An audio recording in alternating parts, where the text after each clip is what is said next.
In late 2022, ChatGPT and generative AI took over the world. It was hailed as this sort of transformative technology that had the power to change not only the way that we work, but also the way that we live. So, nearly a year later, has it delivered on that promise?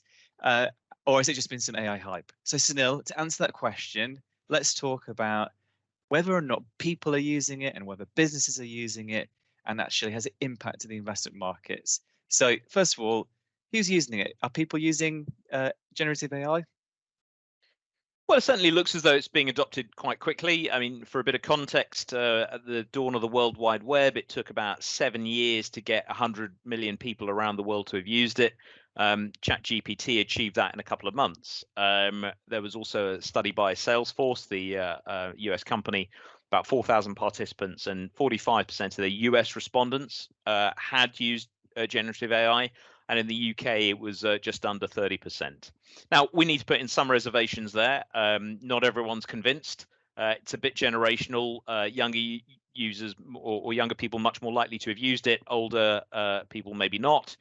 And also, while much of the promise of generative AI is in very complex matters like image processing or medical research, the reality is most of the household use has just been as a sort of advanced form of Google. Yeah, or just a bit of entertainment. So one of the main things I've seen from AI that really impressed me, it gives you an insight into what I think, but which was Underworld's "Born Slippy" song, sang by Homer Simpson, which was pretty impressive. We'll put a That link. really does give an insight into your anyway. Yeah, we'll put a link in the chat.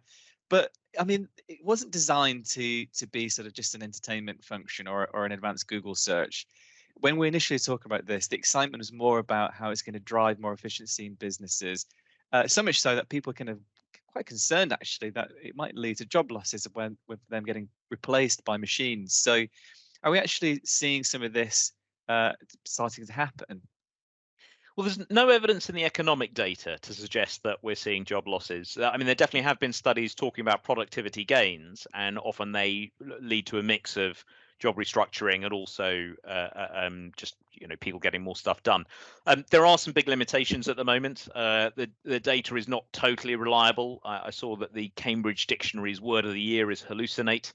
And of course, we're still trying to work through some important legal and copyright issues as well. What we're seeing industry by industry is, I guess you'd say, patchy adoption. The legal profession has been pretty quick to take it up. I think they just can't cope with all that reading that they have to do. So 30% of legal firms say that they've adopted it in some structured way, 30% of IT companies. But an area that's supposed to be really promising, which is medical research, only 10% of medical and health services companies say they've adopted it. So clearly some way to go. And I think we also need to just be a bit careful, maybe when we get into wider industry and companies say, oh, we've fully integrated AI, probably a bit more talk than reality in some cases. Yeah, I definitely get the sense that there's quite a lot of talk rather than action with quite a lot of this stuff, but which would make you think it's just all hype. But surely, I think there's been a big impact to the investment markets, haven't there? Then that's definitely a reality. Yeah, definitely. The markets have latched on to what they see as in the old trope if there's a gold rush on, who's providing the shovels. And that has very much led to those big tech companies.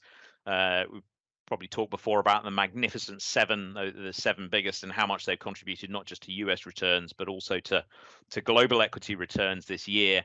Nvidia is perhaps the most extreme case because its business now is very heavily assessed by the market in terms of AI prospects. The graphics processing units it's produced for decades are really some of the only ones that are powerful enough to handle the requirements of AI. And therefore, when people try and value the shares, they've increased the value of the shares by twofold over the last year. So quite a big deal. We're also seeing the companies themselves put their money where their mouth is. So Microsoft has invested $10 billion to try and incorporate AI capability into Bing, their search engine. Perhaps the really interesting one, though, is Google. They have probably hired and retained more AI scientists than anywhere else over the last 5 or 10 years, but they haven't yet gone public with their product, which is going to be called Gemini. And I think there's a lot of anticipation about what they're going to show us. I think either way, it does mean there's going to be a lot of competition and a lot of new ideas for companies about ways that they can manage their businesses in the future. So to go back to the original question, is this all AI hype, or are we seeing something real world?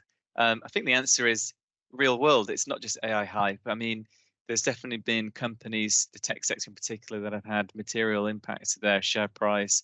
There's definitely people using generative AI, but it just hasn't proliferated across the whole sort of every sector and everyone's households, at least for now. So Sunil, this is such an interesting topic. Thanks so much for taking the time today to talk us through it. And of course, thank you for watching. And we'll be back again next week with another episode.